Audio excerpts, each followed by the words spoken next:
Hammaga salom do'stlar, sizlar bilan o'sha favqulli hozir sizlar bilan birga 10-qishloq haqida video.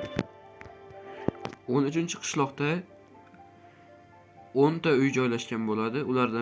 Ularda bittasi merni uyi, bittasi kompot uyi, bittasi sklad, bittasi esa katta minora bo'ladi.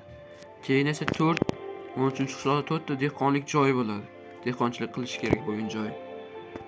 Uy joylarda dehqonchilik, sabzi va boshqa narsalar ekiladi.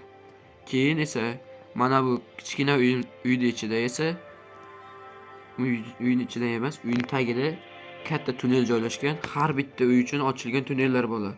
Faqatgina kompotning uyida esa uy 3 chuqurlik blokning tagidan chiqqan bo'ladi. Hozir keyin yana merning uyida anchagina ko'proq izumrud va sariq kravat joylashgan bo'ladi. Bu qishloqqa kamida 100 20 tachalar 20 tadan 30 tagacha aholi sig'a oladi. Videomiz shulardan iborat edi.